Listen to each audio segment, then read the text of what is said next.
welcome to another episode of the Two Shots Podcast. I'm your host, Joe Garcia. Today I'm going to be joined by my good friends and counterparts here.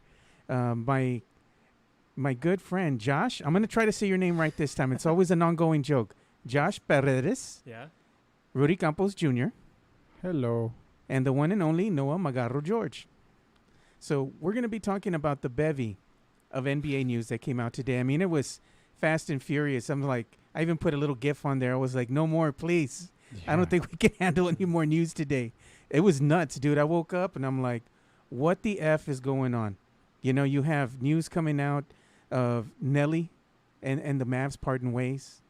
The torn ACL with Kawhi. Then you have CP3 coming down with COVID. I'm just like, what else could happen today? And I'm sure we have a lot more information that'll be breaking, and maybe something that no one will want to break here on the show as well. But before we start getting into the beef of things right there with the NBA, let's go ahead and talk about one Becky Hammon. I think that's a hot topic of discussion amongst Spurs Twitter and amongst Spurs fans. Becky Hammon is going to be interviewed for both the Portland Trail Blazers and Orlando Magic head coaching jobs per Shams Charania. And I would have to say her name is probably going to be thrown in the mix for every head coaching vacancy, probably even with the Wizards, the Pelicans, and any other organization looking to fill the position. It's just strange, man, because you even have I think it came out on social media. It was at Star Pro, which they're looking for some notoriety. You know, they want some exposure. They put up a billboard near the Boston Celtics facility saying, "Hey, Brad, it's time to shake it up and hire Kara or Becky." And, you know, I heard that through the boardroom via Twitter. That, I think, is just goes to show you that Becky Hammon is going to be highly sought after, you know, and with all these head coaching vacancies, which brings a great topic of discussion. I'm going to go ahead and present it to all of you, and we'll start with you first, Rudy, because I know you got something to say. He's chomping at the bit over there. I'm not as bad as I was back in the day. I grew up a little bit. Yeah, but I know he has something to say. So here's the thing, though. With Becky interviewing for these head coaching positions, does this speak to us here in San Antonio saying or signaling that Becky Hammon is tired of waiting for one Coach Popovich to give up the reins? And is she just, you know, maybe time for her to kind of maybe move on? And if the fit is, you know, good for her and good for that organization, does she go ahead and pull the trigger on that? You think, is she tired of waiting for Coach Pop to retire? Or should I put it like this? Have the San Antonio Spurs, the San Antonio Spurs organization, have they hung on to Coach Pop too long? Maybe that's the better question to ask, Rudy. Either way, it's like a catch-22. You're going to get me in trouble any way I look at it and say it. But let's take the Becky part real quick. Tell us how you really feel. Oh, no, this is a family show, man. Rated R is after dark. Let's take the Becky. It's for a problem right here real quick, because I call it a problem here. It's a good problem to have. I mean, Pop's coaching tree is massive. You know, you're talking Coach Bud. Brett Brown was there for a while. I mean, you've got coaches out there that are under the Pop tree.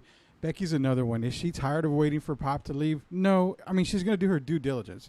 She's going to do the interview. She's going to go to Orlando. She's going to go to Portland. Could go to Boston. All these other vacancies. There's 8 coaching vacancies. Now, we had 2 more today, so there's tons of coaching vacancies out there. She's going to do her due diligence. She's going to do the interviews. If she gets it, she gets it. If she doesn't, she doesn't. But with her and Kara Lawson, it's more than likely we're going to see a female head coach this offseason, because let's face it, the NBA is evolving, and you've got to evolve in the coaching tree. The next part of the evolution is having a female head coach. Both women are deserving of it. So would I be surprised if Becky left? No, I wouldn't be surprised at all. Is it because the Spurs are hanging on to Pop too long? I'm going to stop myself from saying too much there, but we'll just say that when it comes to the Spurs, it's a lot of the ownership.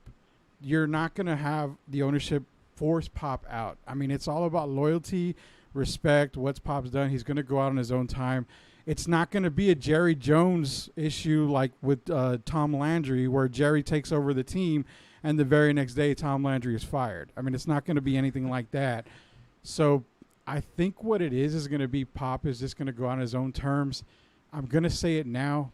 I think we're going to hear something about that this summer. I really feel Pop's going to retire after what we saw last season. Just the way he was coaching, the differences you saw with Pop this past season. I think he's about ready to call it quits. So all this Becky talk about going to other teams, I think is just kind of smokescreen right now. I think she takes over for the Spurs in this offseason. Okay. Well, I can kind of see your stance on that. So we're going to go ahead and pitch to Josh Pardes. And Josh, go ahead and let us know how you feel. What are your thoughts on Becky Hammon and, going ahead and, possibly maybe leaving the Spurs? And, of course, now she's going to be interviewing for these head coaching vacancies. How do you feel? Yeah, I mean, obviously, more power to her, whatever she decides. She's earned the right to be a head coach in this league. And like Rudy said, I feel like that's going to happen. Whether it's the Spurs or not, it's still up in the air, obviously.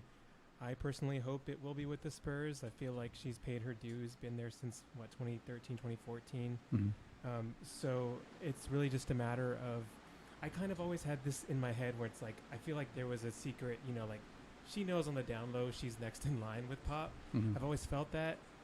With these rumors or with her being interviewed, that still doesn't really change it too much for me. Of course, then again, we'll see down the line all of a sudden she's hired and then I'll be like, okay, never mind. But I just feel like she's always had that kind of understanding there. Pop is exactly the kind of guy that would put someone like her in charge because he knows what she can bring and what she's brought for years now. As far as when, I have a harder time saying Pop is going to go ahead and call it quits. I don't feel like the coaching wins record has any bearing. Obviously, he's never cared about any of that kind of stuff. It's just about if he just wants to, if he feels that desire still to keep it for one more year. Obviously, it's just going to be whatever he decides. I really hope we don't lose Becky. I won't be happy about it, but I would be happy for her either way. I want her to be the next head coach of the Spurs, whether it's now and if she can maybe wait one more season, maybe do that and everybody wins. Yeah, but that's the dilemma that we deal with a lot of times is how long should she wait? It's like at what point do you call it and like, you know what? I'm tired of waiting. I'm tired of sitting on the bench, Noah. I want to get in the game, coach. So Noah, with all this Becky Hammon news, I mean, how are you feeling about her current situation? And would you be mad if she went and got a head coaching, job somewhere else?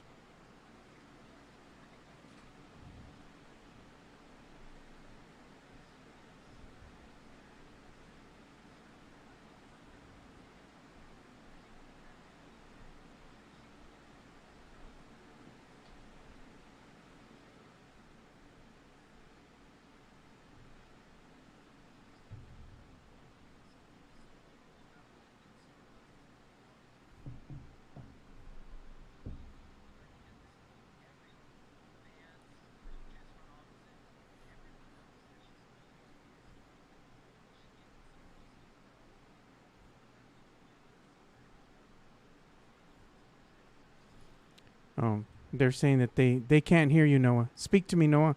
Test, test, test. No, they can't hear you. No. Okay, hold on. Let's see if we can fix that. We have so many things here to deal with. Hopefully it's just him. I know, that's what I'm saying. Hopefully it's just couldn't him. hear us the whole time, any of us. Yeah, it looks like they could hear Okay. us, so. Okay. Let's see if they can hear Noah. Go ahead and talk Can now. you hear me now? No, nothing. Can y'all at least hear me? Hold on. We can't hear you. You can't hear me either. Technical issues. Technical issues with Noah. This is just like today. All the NBA news we've gotten. Okay, Noah, let's see if that'll take care of it. Give me a second here and see if I can bring you on in this second.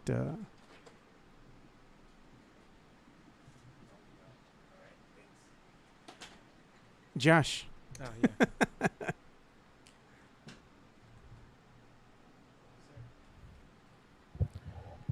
Okay, now let's see if we can hear Noah. I'm hoping you can hear me. Can you hear me Yeah, now? we can hear you now. Okay, Noah. great, I fixed it. great. Yay. Hopefully on Great.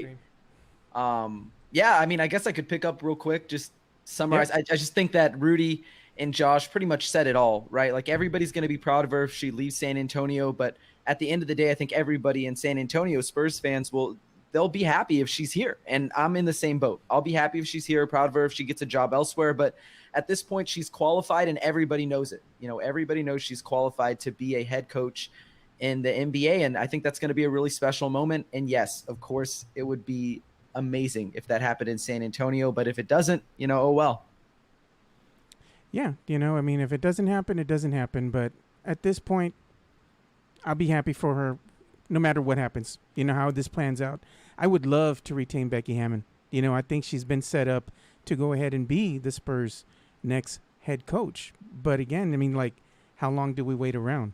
It's like at some point she has to call it. And if she feels like, there's a good fit for her out there and, they have a great talent pool around her, she thinks she can do something with that squad, well, more power to her. I mean, I got to respect what she's been able to do in the league, as is right now, being the first female to go ahead and get the head coaching reins in a game because Coach Pop got ejected, probably on purpose, just so Becky could get her time to shine.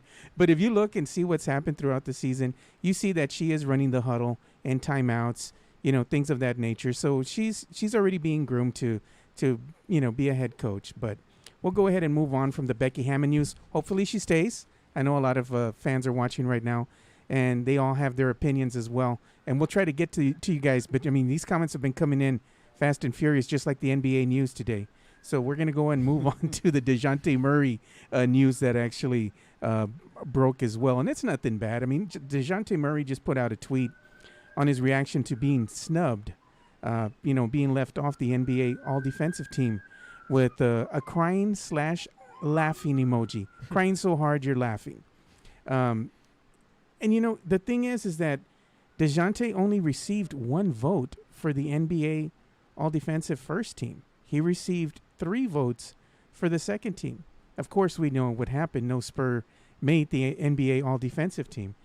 But is this a fault of DeJounte? Is it him being snubbed?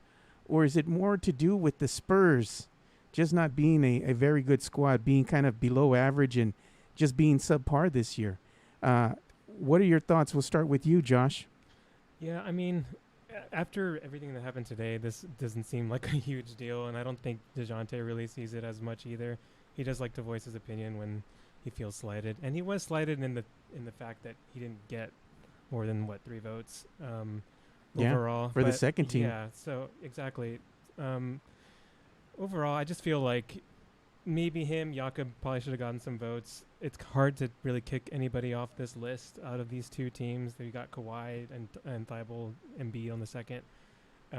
So, I mean, he has a point in that, maybe he was snubbed from some votes. But given how the Spurs weren't really in the mix very much in this season, it's not a huge surprise to me.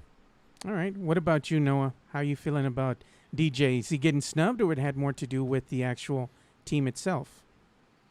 Yeah, I think it just had more to do with the team itself. I mean, the Spurs weren't a great team. I mean, they were fine. They were pretty middle of the pack if you want to include both conferences, even though they didn't make the playoffs. And he was fantastic. Don't get me wrong, but there's a lot of really solid players there. And just the way it's structured, where there's only 2 all-defensive teams, you got to be one of the 10 best defenders in the NBA. And, this may be a little bit controversial. I think Kawhi pretty much got in there on reputation.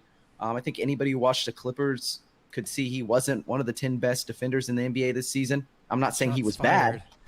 He obviously was not bad. He was still very good when it counted. He was good in the clutch.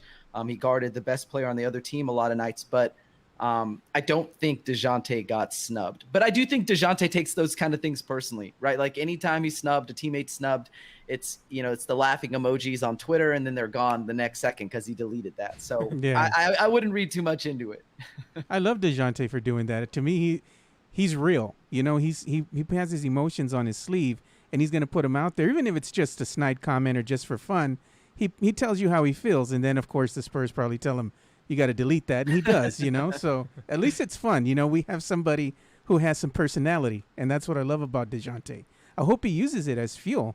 And some viewers have put Ted Rowe from YouTube said DJ is going to go Joker on the NBA next year. Derek, watching us from Periscope on Twitter, said snub badly. And Ted Rowe again says, is DJ using it as fuel like MJ? He probably will. Probably use it as fuel and come back bigger and better next season. Rudy, how do you feel about this? You think it was a snub by the NBA to DJ, or did it have more to do with the San Antonio Spurs squad? If we go snub wise, it's going to be like what the guys are saying. It's all about the votes. I mean, I feel he's having the crying so hard that, whatever laughing so hard, he's crying emoji because, I mean, getting one vote for first, yeah, but getting the other votes like for nothing, to me, that's kind of disrespectful because you ranked higher on some major categories than a Drew Holiday did. And you're talking about a guy who's on the first team All-NBA defensive team. So I understand you're probably pissed off because you didn't get the votes. That's fine. That's fuel. Gas is very expensive right now, so this is cheap fuel for next year for you. You can definitely use it to motivate you. Is he one of the better defenders guard-related? Yes, he is. Year in and year out, he's one of the best defenders out there. Just because you didn't get the votes this year, who cares? Kawhi Leonard, yes, didn't deserve nearly exactly what he got here, second team. I don't think he was a really good defender this year. But then, you look at the first team like Giannis Antetokounmpo, you're not even, like they said last night, you're not even defending the best player on the Nets, and you're a first-team All-NBA player. It's kind of, it's kind of crappy that he's on there as well, but he deserves to be on there. As far as DeJounte goes, the thing is, look, you didn't get the votes, big deal. Yes, the crying emojis or whatever are going to come off probably soon because it just seems like he puts them up and he takes them down real fast. Just use it as fuel. You're one of the better defenders. Everybody knows you're one of the better defenders. Tank Spur Danny Green came out and said, you got snubbed and you should have been, had more votes and all that. Everybody knows. All your fellow players knows. We know you're a better defender.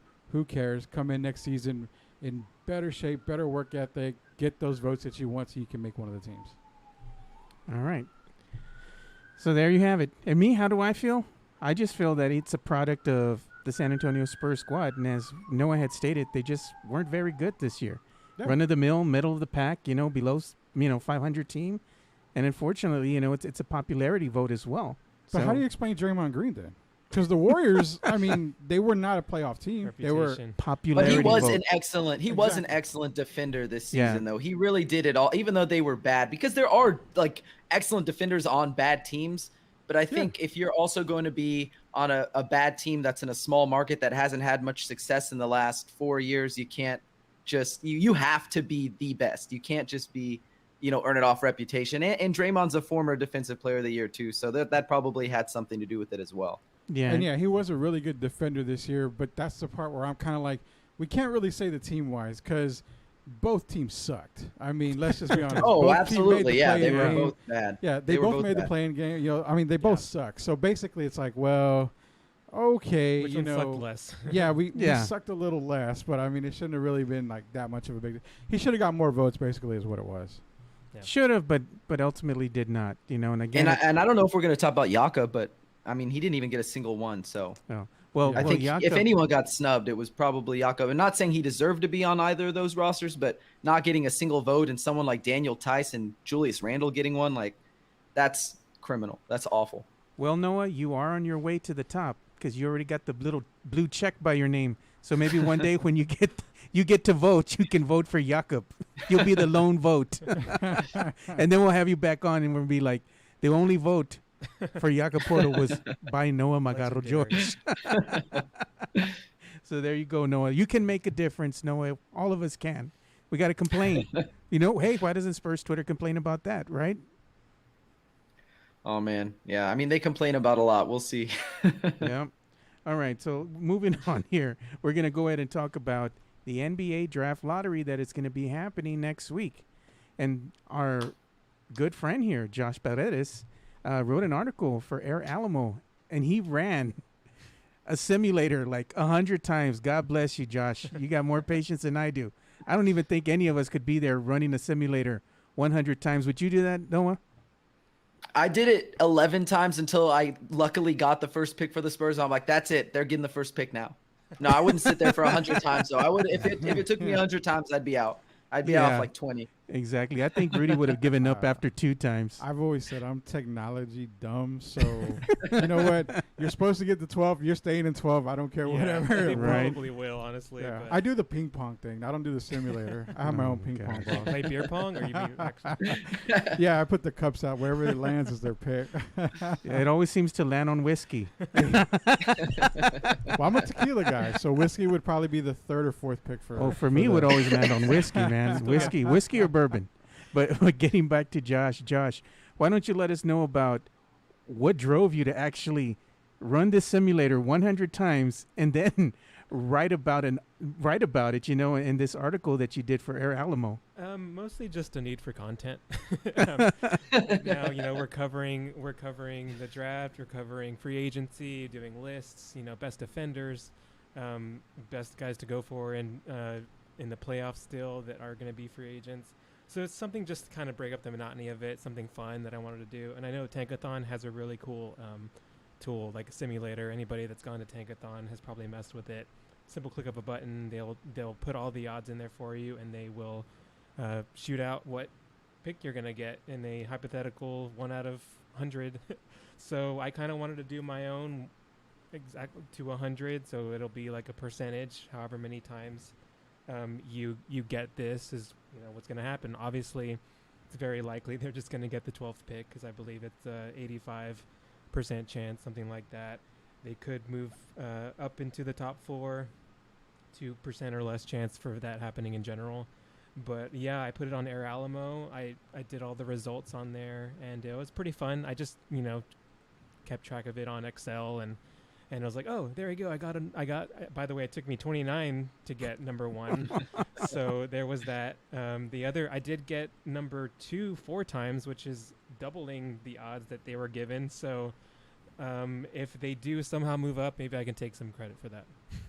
Yeah. So the number of times that you ran it, and almost every single time, you landed on the same scenario, which is the Spurs most likely are going to get the 12th pick at 85.2%. And then you ran it a couple more times after that, maybe 99 more times. I don't know. Yes. And it was almost the same result. I kept it legit. I did 100 exactly. I kept track of it.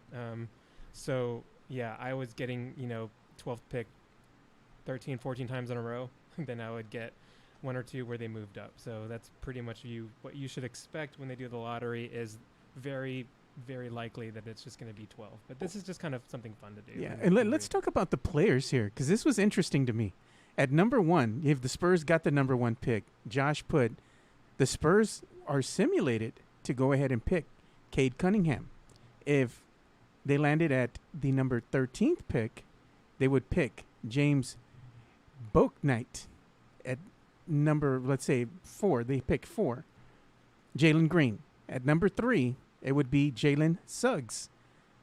If they had the 2nd pick, it would be Evan Mobley. And at the 12th pick, these are the scenarios that we have. This is all Tankathon, by the way. Tankathon. Moses Moody. Oh, well, yeah, you got to say that, because then they'll come after you. Yeah, I forgot about that. James Bouknight. And then they have Alperen Sengun. I hope I'm saying these names right. I know I'm butchering them. You're close Noah. enough. But, I mean, isn't that interesting, though? We'll start with Noah. I mean, isn't that interesting to you with these picks, at the numbers that the Spurs were at, number 1, 13, 4, 3, 2, and 12? To me, that's okay. Yeah, I mean, I think those are fairly accurate. I think also, since they're Tankathon, like Josh said, that's all Tankathon's opinions on the prospects. So for me, Alperen Sengun wouldn't be a guy who I would take in the lottery under any circumstances. But that is what Tankathon says. So if that's what's going to happen with that, if the Spurs did that in real life, I'd be a little bit disappointed. But hey, if they got the first pick and took Cade Cunningham, man, you're set up for a while. That guy is generational talent. And how I like to describe it is, usually there's that one guy who's ahead of everybody. Normally that would be someone like Evan Mobley. Cade Cunningham is so good that he's in another tier above Evan Mobley. Like most years, Evan Mobley would go number 1 overall. So Cade Cunningham, absolutely just generational talent, very special, 6'8" jumbo creator. Super excited if he landed with the Spurs, but that would be like the dream scenario, right? Like it's probably not going to happen. They're probably going to land at 12 and and pick somebody who most Spurs fans don't know. But if they get Cade, I'm ready to head to San Antonio, go to the Riverwalk. I'll celebrate. I'll do anything. We'd go honking, Noah. We'd go down Commerce, legit honking. Absolutely, I would. I'd be right there. Yeah, but we'd have to take your shirt off, and we'd have to do something with the chest area, you know, maybe paint you up or something. That's what it takes. I don't know about that. I'm not in that kind of shape. I don't know about that. Maybe we get somebody else. We'll get Mac or somebody or Nick on the car or something. They'll probably do it for a beer. What about you, Rudy? What do you think about the picks? You know, at the from Tankathon at these types of like 1, 3, 4, and 12. You know, if you go 1 through 4, even 1 through 5, Tankathon's pretty much hitting it on the head. I mean, Cade Cunningham going number 1. Obviously, is going to be whoever gets it's going to take Cade Cunningham. Evan Mobley at 2. I mean, you're getting a 7-footer right there. Very athletic, and you know what Noah said is right. Evan Mobley is number 1 any other year, with the exception of this year because Cade Cunningham is going to go number 1. If you're looking at the 12th pick, I've got a couple of guys that I thought about. Josh Giddey was one from Australia who I really like. The problem is that his shooting is terrible. So we need shooters on this team right now. I mean, you're going to look for shooters. It's Corey Crispert out of Gonzaga. There's another one that could definitely go right there. But if you're talking about, and I hate to bring this guy up, if you're talking about a Kawhi Leonard type guy who you can teach how to be offensive, you know, juggernaut, you're looking at Zaire Williams out of Stanford. I mean, you're talking a 6'7" guy with a 6'11" wingspan. I mean, this guy is a absolute crazy defender. If you notice when he was playing his games in college at Stanford, is that the fact of the matter is people could not get around this kid. I mean, he's that good of a defender. His offensive game is not great at all, but neither was Kawhi coming into the league. Oh, yeah. He was a work in progress. So this is another work in progress. Zaire Williams is definitely a guy to look at. If they want to go big, Kai Jones out of Texas. I mean, the 7-footer right there. He can guard all the way from 5 down to 1 if need be. Yeah. So you've got 2 guys right there. I've even seen talks about Keon Johnson out of Tennessee, maybe falling. Another guy similar. He's defensive-minded. He's a smaller guy, but I'm circling Zaire Williams if he's there right there from Stanford. Okay. I can respect that. But if the people want to go ahead and check out the full article for everything that Josh worked really hard on to go ahead and put up there on Air Alamo. He went through the simulator 100 times, so make sure you read the full article and not just skim through the tweet and then make an assumption, because I hate that. That means he didn't read the article. Can we start a GoFundMe for Josh, because he's gonna have to get some ice packs for the finger for clicking it 100 times. He's got carpal tunnel probably now. Oh, definitely. We got to get him some medical. I think that you haven't seen the finger though, Noah, but his finger's kind of crooked. I'm gonna have a Trae Young. Yeah, he needs a Trae Young ice pack. Yeah. So now, for his shoulder if he points at you at a Spurs game, Noah, he's gonna be kind of crooked, and you're gonna be like, "Are you pointing at me?" Okay. Well, moving on here. We're going to go ahead and talk about NBA playoffs. So the NBA playoffs, it's been entertaining this season. It's been really entertaining, even though our San Antonio Spurs are not in the mix, sadly, for a second season. I'm still watching the NBA playoffs. I'm just going to be there. I love basketball, and I'm going to be entertained. So with that said, it's been interesting what happened here with the Bucks. I thought they were going to be left for dead.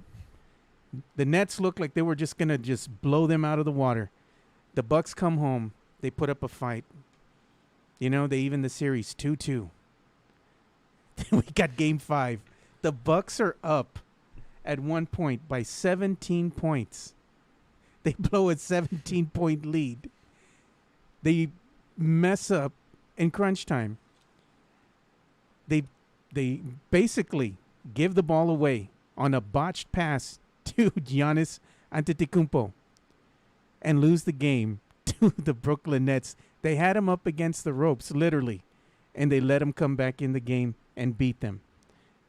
Is this another missed opportunity for the Milwaukee Bucks? And are they done in 6 games? We're going to go to you, Rudy. What do you got to tell us?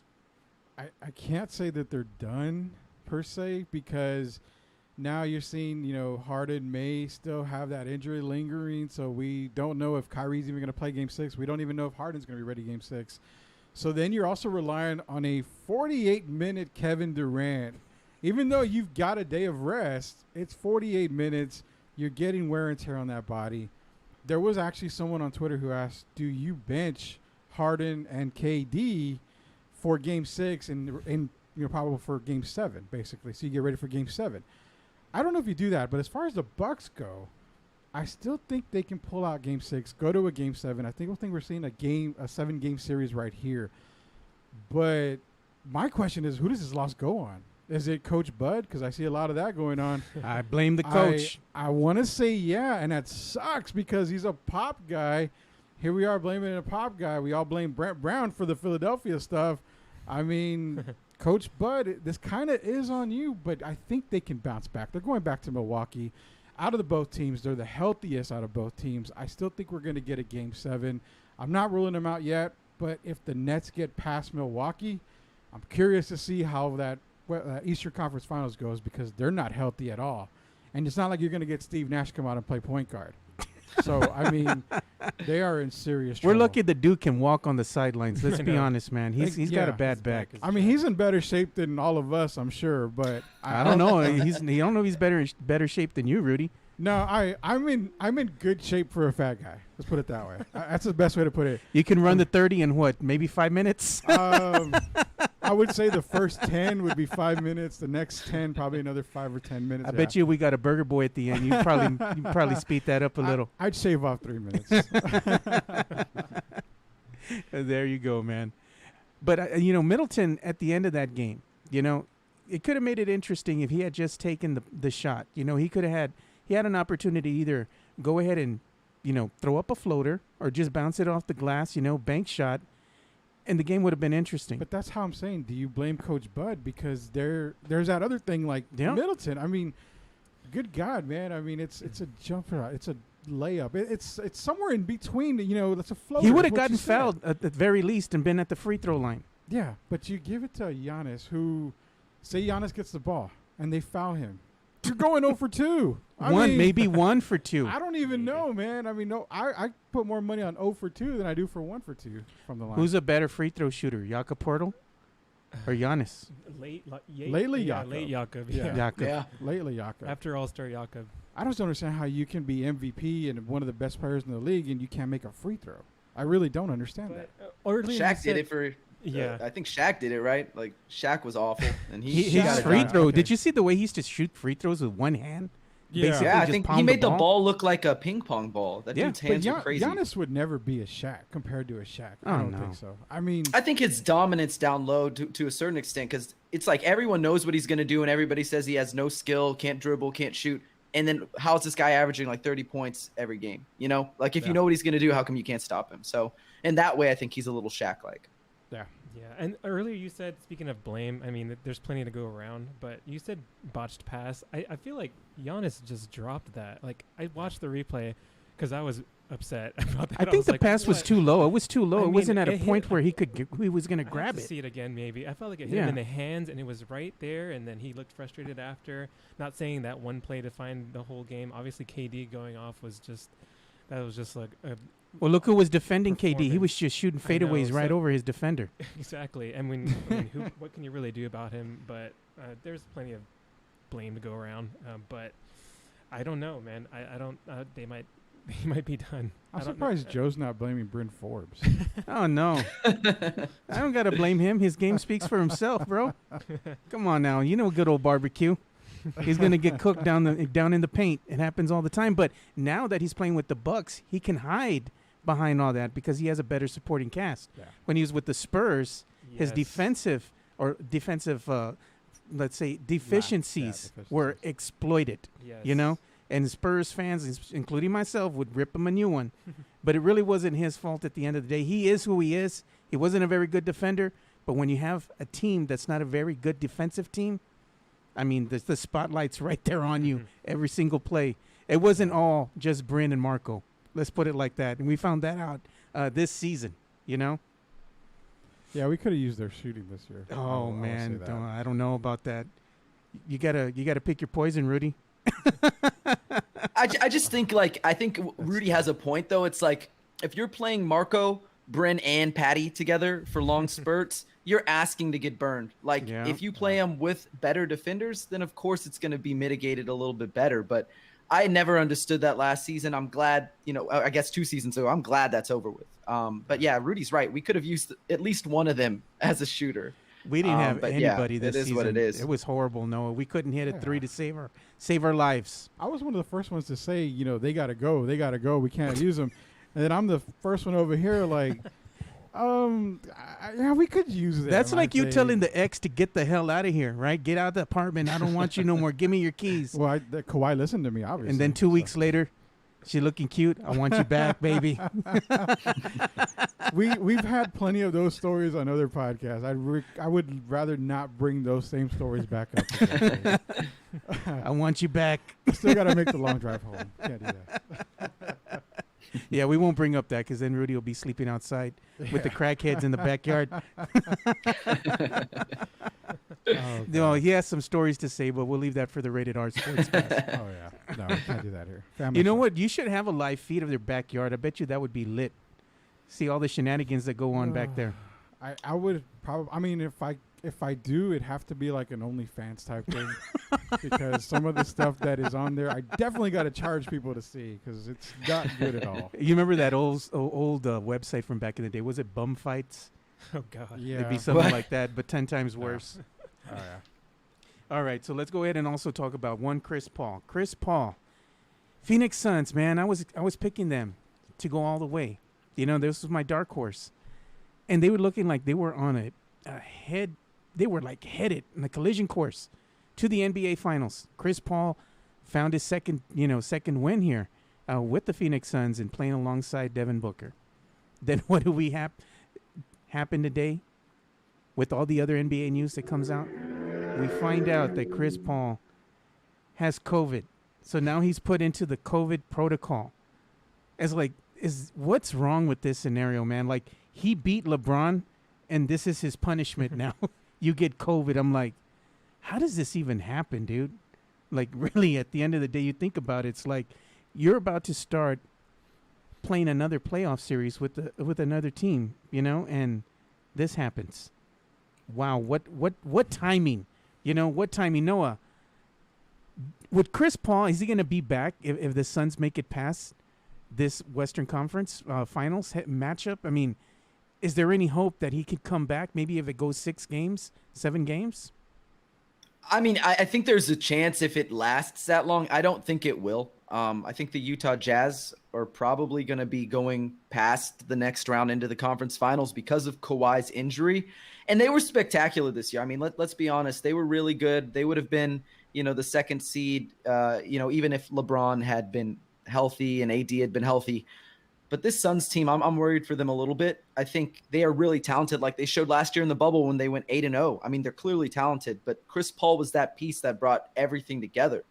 And I just don't know how you replace him because Devin Booker is awesome, but he's not capable of doing what Chris Paul does every single night on both ends. So we'll see what happens with him. But really, it's a shame because it feels like every single year this dude runs into something, right? Whether it's that injury with the Houston Rockets, whether it's being on a team that just isn't built to be a super team like the Warriors or the Miami Heat. And even during the Spurs dynasty, like he never was on a team good enough to beat those teams. So it's just always something for this guy. And he may end up being one of those guys who just doesn't get a title, but really deserved one. He almost beat the Spurs one time when he was with the Hornets. They gave us a big run for our money.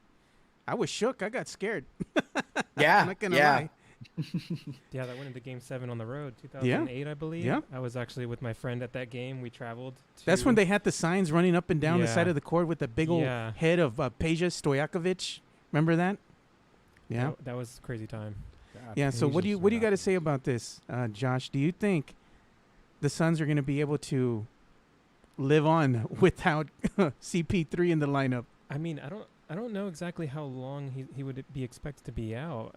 I feel like there's still, I don't know if anybody's more plugged in. I think it's 10 days. They have to, 10 to it's like 10 14 days, and then you also have to test negative. He has to test multiple times, right? But also, wasn't there chatter about like if you're vaccinated and it could be less, or I haven't really seen anything official about that, but it's still kind of tough to tell without knowing. Yeah, it really is. It really is. I mean, if he misses 2 or 3 games, they might still be able to. I don't know, because they do have a lot of talent. Devin Booker can do stuff on his own. But if he misses those games, what happens with his conditioning?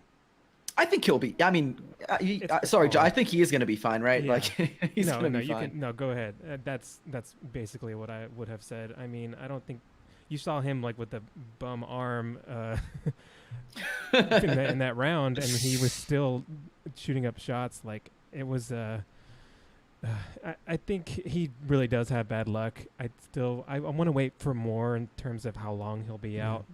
We have a request from one of our fans for you, Josh.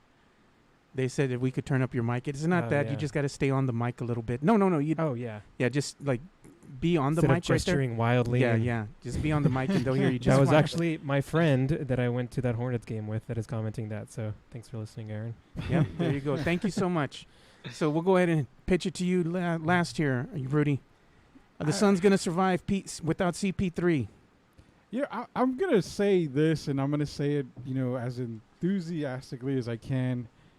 Yes, I think they will. And that's me being enthusiastic. You got money on the game? Is that why you're saying yes? Let me tell you this, because even though he might be out, because I think it's 10 to 14 days, we're still sitting at a 2-2 series when it comes to the Jazz and Clippers.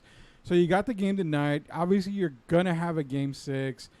Say the Jazz win tonight. The Jazz win, we got a couple of days. So that's already, 4 or 5 days. Then you maybe get a couple of days in before the Western Conference Finals in. You're sitting at 7. If he tests negative a couple of times right there, you can probably get him back in. But can we at least recognize, one, Cameron Payne for the job that he's doing in these playoffs? Now, he's no Chris Paul. Before Cameron Payne was making a name for himself, the only thing we knew about Cameron Payne was he had those horrific hand gestures with Russell Westbrook before every OKC game. That's all he was known for. But now the guy is a player. He's actually developed with this Phoenix Suns team. He's been able to spell a lot of these moments when Chris Paul's been on the bench. Yes, they've won a few of the games. Yes, they've lost when it came to Lakers as well. But Cameron Payne has shown he can actually take over for Chris Paul in spurts. Give him a couple of games. If they can just get one win out of those 2 games, it's a different series when CP3 comes back. Yeah, well, Cameron Payne's is going to produce a lot better than PJ Tucker did for the Bucks. Oh, yeah, a lot better. And to be honest, Payne's been shooting really good from three-point land right now. Yeah. So can we rule them out because CP3 is rolled out? No, you really can't. I mean, this reminds me of the Spurs franchise, the title team, when we had one Speedy Claxton, who was the man in the playoffs and not Tony Parker. That was the same year. Everybody was like, we're going to bring Jason Kidd in because Tony sucks. Isn't that the same year that we had Jaren Jackson go off? No, that was 99. No. That was 09. This was the year with I think it was Steve Smith was there. Speedy Claxton. But if you go final-wise, Speedy Claxton was the better point guard in the finals that year. So to say that a guy can't step up is pretty ridiculous. I think Cameron Payne is no Speedy Claxton. But, I mean, he could get the job done. It could spell a few of these games for the Phoenix Suns. That's why I'm not ruling them out. I mean, these guys are playing so good right now. Really can't rule them out whether CP3 players or not.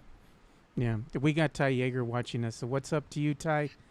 One part of the Fiesta Bros. We're still missing Nick and Mac. So shout out to you, Ty. And Chris Gelder, your good friend here, Rudy. He said, is it confirmed he tested positive or is it still up in the air? Yeah. On what the situation is with Paul. I believe the situation I think it was confirmed. Yeah, it was confirmed. Yeah. That he's tested positive for COVID-19.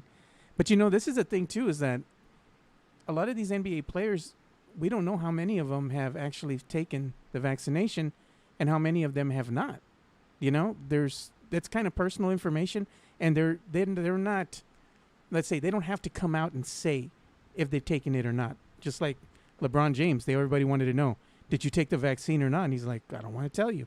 Yeah. He doesn't have to, As president of the Players Association, I would think that he would probably have gotten it. I mean, to set the example for players. But again, we don't really know if he did. I think he's going to save that till the end of Space Jam 2. He's going to announce it. in Space Jam 2, he gets the vaccination. It's going to be how that's the secret sauce, right? Or the secret water or whatever it was. I predict that Space Jam 2 will be a stinker, man.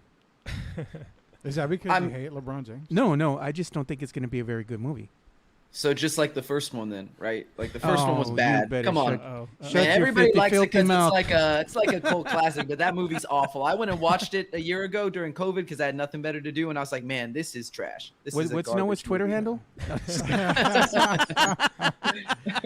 I mean, that was the best performance we've got out of Sean Bradley ever. Oh Lord, have mercy! Couldn't have been that bad. Charles Barkley too. Oh, Barkley. yeah, there you go. And speaking of Charles Barkley, that's a good segue into the last topic of discussion here. Oh, look at what Ty says. I have a thought that it could possibly be a false positive. He's talking about for CP3. That would be something if it is a false positive, because then what does that say? Well, I mean, it wouldn't be the first time an athlete in multiple sports have had false positives. We saw that in the NFL a lot. Yeah, but this is critical because this involves playoff seeding. You saw in the NFL, team. There was a couple of guys, I think, from the Tennessee Titans in a critical moment because they were fighting for a playoff spot. Yeah. They had positive tests, and then a day or two later, you saw them, well, we're all negative now.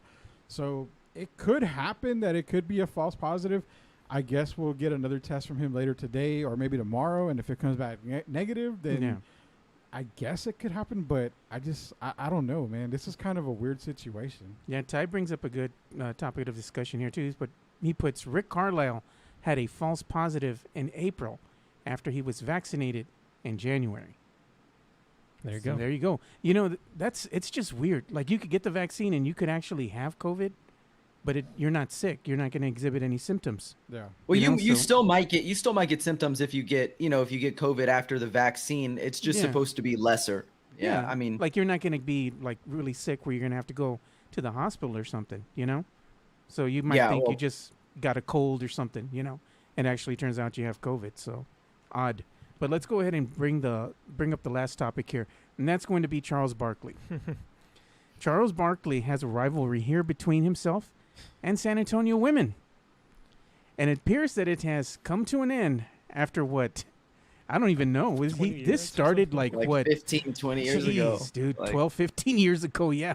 Because I remember when he was screaming Ginobili, he started talking about the women here in San Antonio. Mm-hmm. You know, so it's been quite some time. But finally, with the cancel culture movement, and, you know, nowadays, everybody being so sensitive about what people say, you know, on their soapbox, the TNT producers have told Charles Barkley he can no longer be body shaming the women of San Antonio. And, you know, this is my argument, too.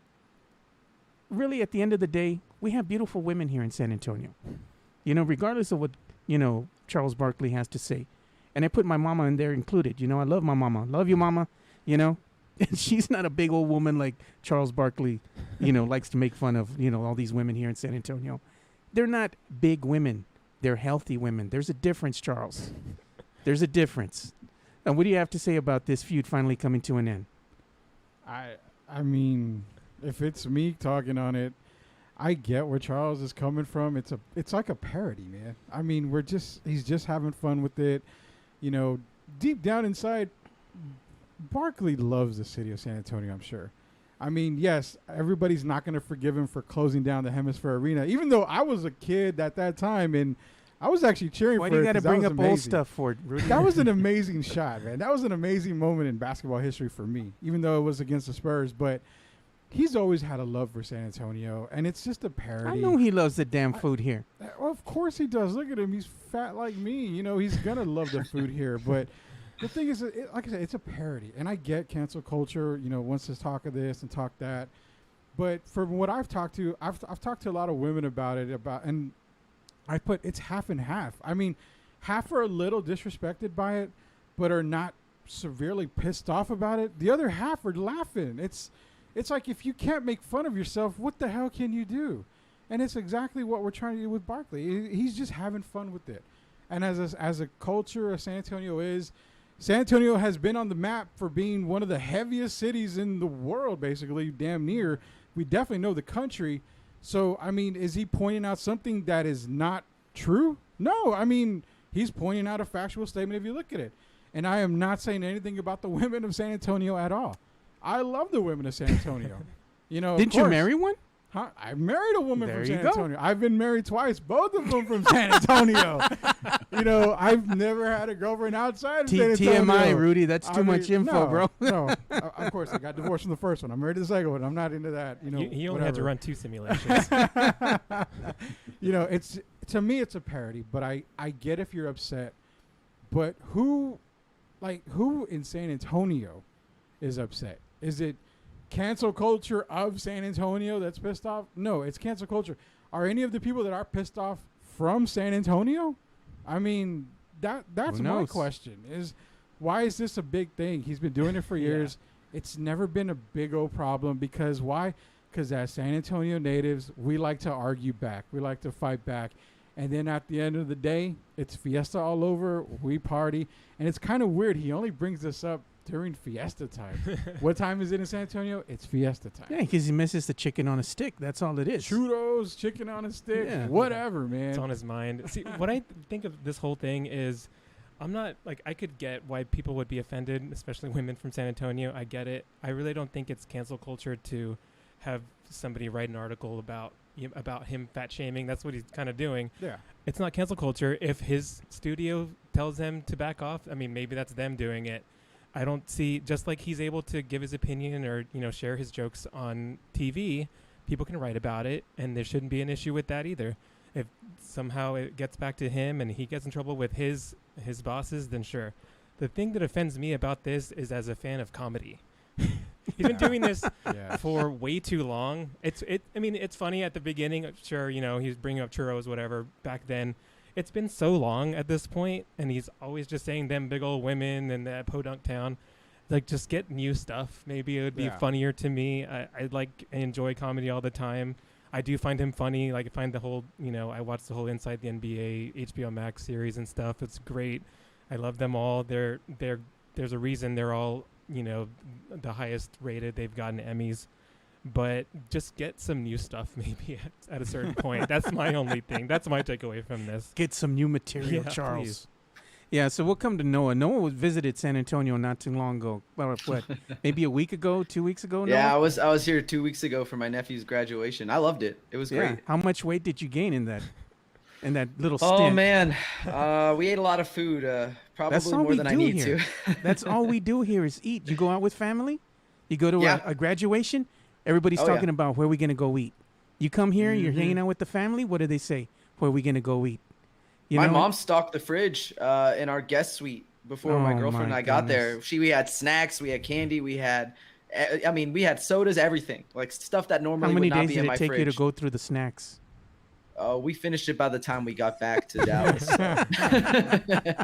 It was too good. I mean, she had popcorn, there was gummy bears, there was everything. I mean, it was great. It was like being at home again. Yeah, Mama did it right. But I'm saying, here in San Antonio with Charles Barkley body shaming the women, since you came back and you visited, your hometown of San Antonio, what do you got to say about that? You came and you saw the women here. What did you think?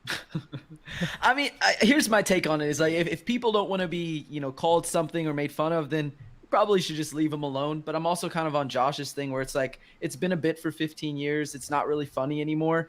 And his executives asked him to stop, if your executives tell you to stop, then you should probably stop. And the last thing I think I'll say about it for Barkley is I think a lot of people probably don't realize that I think, we're men, so we can't really speak on it, but it's specifically targeted towards the women here, right? We never hear anything about, the fat old guys who are hanging around San Antonio. I mean, he's never said a word against any of the fat guys who've been walking around San Antonio, myself included, for a very long time. He didn't say anything about us, so I have no reason to be upset. But I can understand why people would be upset. And, if he's done saying it, I really don't care. At the end of the day, I don't care. I don't really listen to Barkley that much.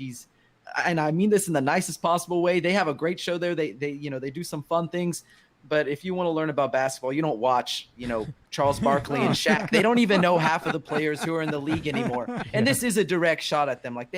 The other day they said that DeMar DeRozan wouldn't have lasted a day in the 90s. Then they clearly have no idea what basketball was like in the 90s, which is sad because they both played in the 90s. So it's just, to me, an awful basketball show, but a good, friends just hanging around show. Yeah, awful that's what for it basketball. It's like brothers hanging around a campfire talking sports. Is what it is. It's just there for entertainment. Same thing that happens on the 4-Letter Network in the mornings. It's just there for entertainment. There's a whole bunch of hot takes and nonsense that goes on. If you want to listen to real sports talk, it's not on the TV. Usually it's not on the TV. Yeah. No, Maybe it's on the sports dime. Yeah. Shameless plug. Yeah, it is. You definitely will listen to the sports time. Definitely want to. We're the best.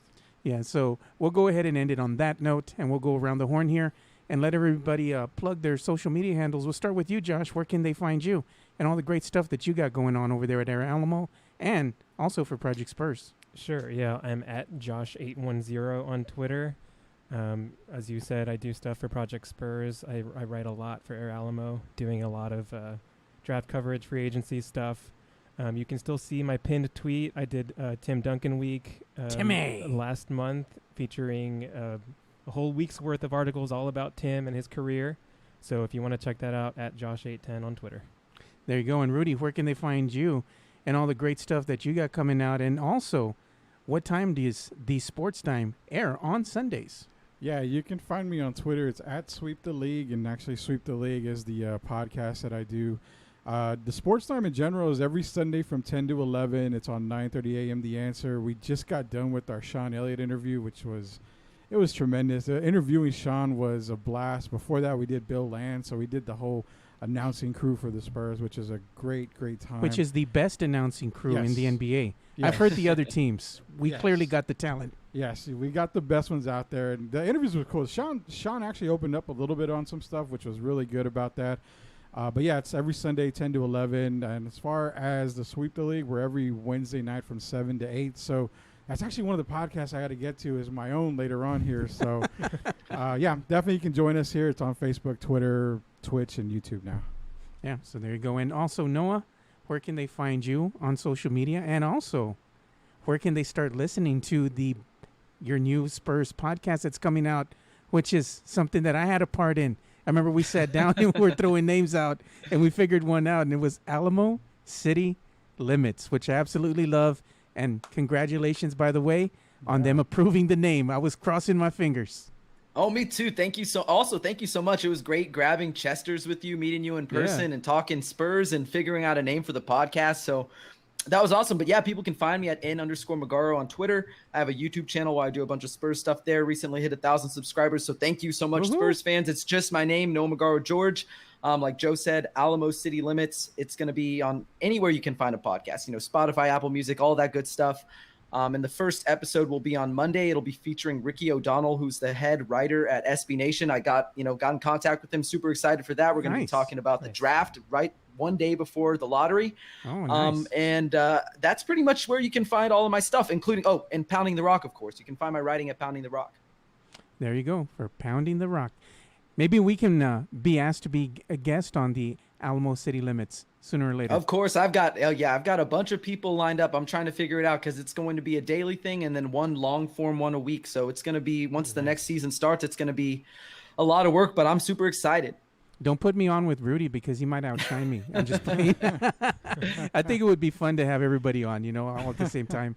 Create chaos. It'd be a good episode. It'd be a fun episode to have. So congratulations again, Noah. We look forward to your new podcast. And I know Ty and Nick also got a new podcast coming up called the Fiesta Bros Podcast. So I got to start plugging Nick. I got to get with him, and start having him on the show, and so he can plug his podcast he's got going on.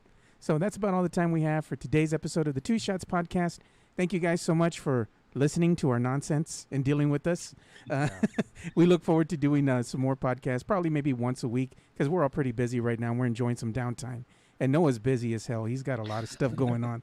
And so does Josh. Josh is writing like crazy. We're all getting ready for the NBA draft, and it's nuts right now, especially with the NBA and the news that they keep dishing out. Hopefully they give us a break tomorrow or tonight, So without further ado, we'll go ahead and bring the show to an end.